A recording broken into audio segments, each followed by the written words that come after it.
Good morning all of you. BA third year के students, आज हम मथुरा कला के बारे में चर्चा करेंगे।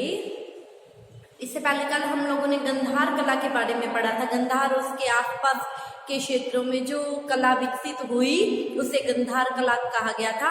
इंडो ग्रीक शैली भी कहा गया क्योंकि इसमें भारतीय और यूनानी कला का दोनों का समावेश होने के कारण इसको इंडो ग्रीक शैली या गंधार कला कहा गया था। आज हम मथुरा कला के बारे में चर्चा करेंगे।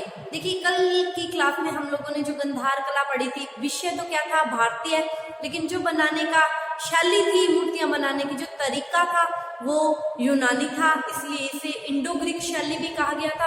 आज हम शुद्ध भारतीय कला मथुरा कला के बारे में पढ़ेंगे, जो शुद्ध भारतीय कला भी थी, जिसमें किसी अन्य कला का समावेश नहीं मिलता है। तो देखिए, आप मथुरा कला के बारे में चर्चा करते हैं। तो मथुरा कला का जो विशिष्ट स्थान है वो मूर्ति कला के क्षेत्र में माना जाता है। इसीलिए तो कहा गया है कि मथुरा कला का मूर्ति कला के क्षेत्र में अपना ही एक विशिष्ट स्थान है। ठीक है, और ये जो मथुरा में ये जो मूर्ति कला विकसित हुई थी, इसमें बौद्ध धर्म का सबसे महत्वपूर्ण योगदान माना जाता है। ठीक है, जो महात्मा बुद्ध की मूर्तियां हैं उनमें जो सबसे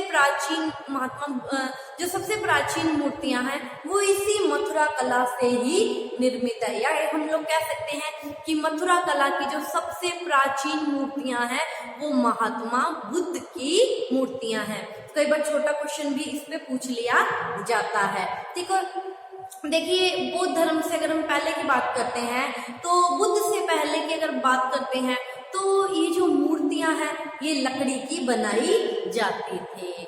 ठीक है, और अशोक का जो टाइम पीरियड था, अशोक के काल में ही सबसे पहले मूर्तियों के निर्माण में पत्थर का प्रयोग किया गया था।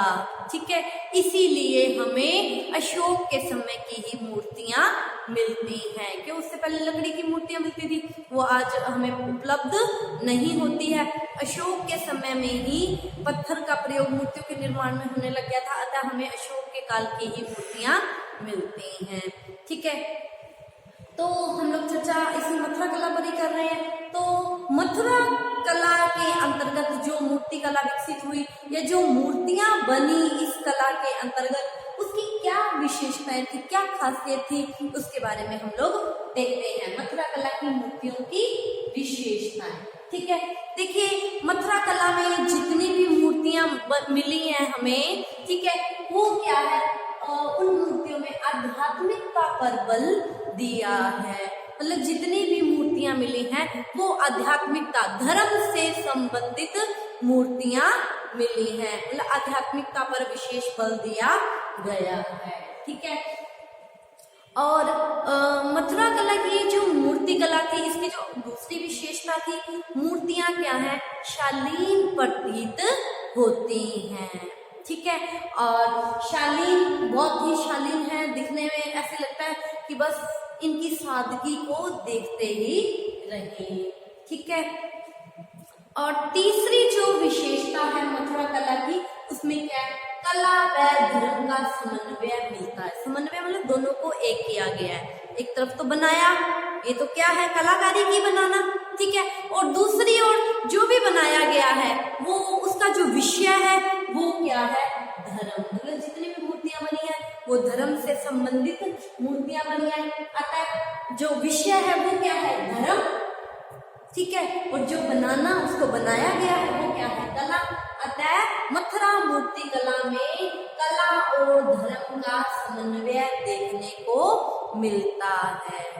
ठीक है, जितनी भी मूर्तियां हैं आध्यात्मिकता पर बल दिया गया है, शालीन मूर्तियां हैं, कला और धर्म का समन्वय मिलता है।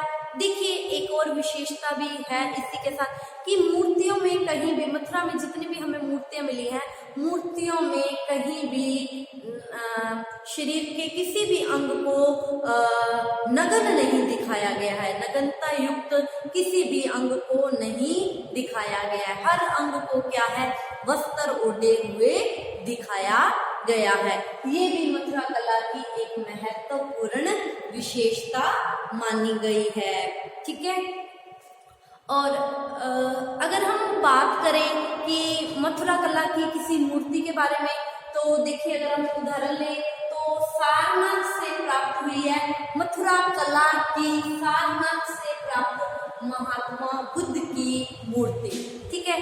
तो सारनाथ से जो महात्मा बुद्ध की ये जो मूर्ति मिली है, इसमें महात्मा बुद्ध को बड़ा कोमल, शांत और गंभीर रूप में दिखाया गया है। ठीक है। और ये जो मूर्ति हमें सारनाथ से मिली है मथुरा कला की, जो क्या है, गंभीर है, शांत है, कोमल है।